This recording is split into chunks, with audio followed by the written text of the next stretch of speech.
La première cible, Valérie Boyer. Pointée du doigt dans la presse turque, la députée UMP à l'origine du texte de loi sur la pénalisation de la négation des génocides a vu son site attaqué le 24 décembre, 2 jours après le vote à l'Assemblée. Depuis, le site du député d'origine arménienne Patrick Devedjian a également été brièvement détourné.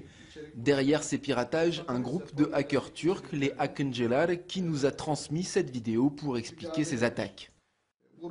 En tant qu'activiste, notre groupe répond à des événements ou des situations qui peuvent influencer la société et l'opinion publique de manière négative. Nous réagissons aussi à des initiatives inacceptables contre la Turquie. Ce qui est intéressant, c'est l'approche nationaliste et étatiste de ces hackers. En Turquie, on ne voit pas trop l'attitude anarchiste, libertaire qu'on trouve normalement dans ces milieux. Si le hacking est reconnu comme un crime sérieux par le code pénal turc, jamais un auteur d'attaque de type nationaliste n'a été poursuivi jusqu'à présent. Ce genre de hacking n'est pas vraiment réprimé. En revanche, s'ils attaquent des sites de l'État turc, la police fera ce qui est en son pouvoir pour les arrêter. Il y a en quelque sorte 2 poids et 2 mesures. Ay Yıldıztım est un autre groupe de hackers turcs. Le collectif ne se dit pas nationaliste et veut éviter l'amalgame avec des groupes comme les Akıncılar.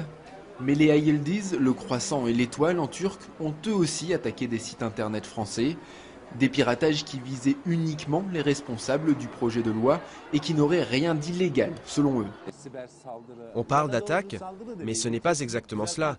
C'est plutôt un rectificatif. Mes amis ont fait usage de leur droit le plus strict. Parce qu'au bout du compte, il n'y a pas eu de génocide arménien. Des propos qui, en France, pourraient coûter jusqu'à 1 an de prison et 45 000 € d'amende si le projet de loi est voté par le Parlement français. Le Sénat devrait examiner le texte avant la fin du mois de janvier. Les hackers turcs ont d'ores et déjà menacé de nouvelles représailles en cas d'adoption de la loi.